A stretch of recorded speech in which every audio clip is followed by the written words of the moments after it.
रात को एक पिज़्ज़ा डिलीवरी बॉय रोहन को एक ऐसे घर में पिज़्ज़ा डिलीवर करना था जो शहर के एक सुनसान हिस्से में था। उस रात का मौसम भी कुछ अजीब था। तेज हवा चल रही थी और आसमान पर बादल छाए हुए थे, जैसे कि कोई तूफान आने वाला हो।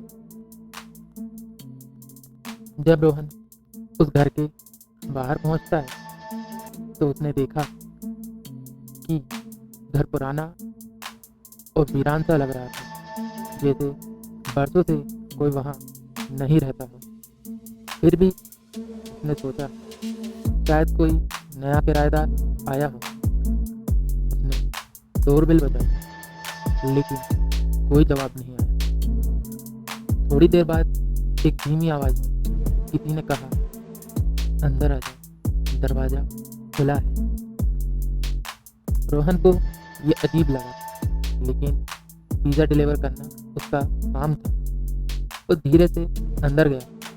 घर अंदर से भी उतना ही सुनसान और पुराना लग रहा था। उसने अपने आप को बुलंद आवाज में कहते हुए सुना, पिज़्ज़ा डिलीवरी, लेकिन कोई जवाब नहीं आया।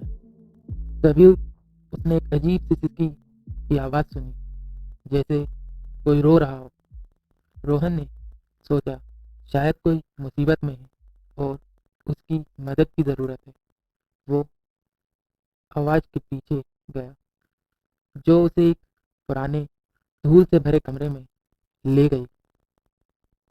तस्वीर में एक परिवार था, लेकिन सबके चेहरे पे दुख की एक गहरी छाप थी।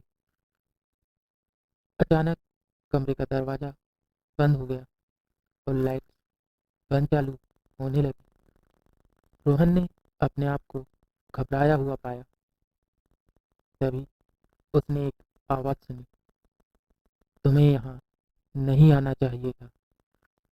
रोहन ने मुड़ के देखा तो उसने देखा कि तस्वीर से बाहर एक आत्मा की कोई चीज़ उसकी तरफ बढ़ रही थी। उसके हाथ में वही पिज़्ज़ा बॉक्स था जो रोहन लेकर आया था। रोहन ने समझा ये उसका अंत है, लेकिन अभी एक चमत्कार हुआ। कमरे की खिड़की से एक तेज रोशनी आई और उस आत्मा को अपने साथ ले गई, जैसे कोई उसकी मदद कर रहा हो। रोहन ने जैसे तैसे दरवाजा खोला और बाहर भागा। वो रात रोहन के लिए एक सबक बन गई। उसने उस घर का रास्ता फिर कभी नहीं पकड़ा, और जो भी उसकी कहानी सुनता है वो भी उस घर के आसपास जाने से डरता था। कहानी यहीं ख़त्म नहीं होती।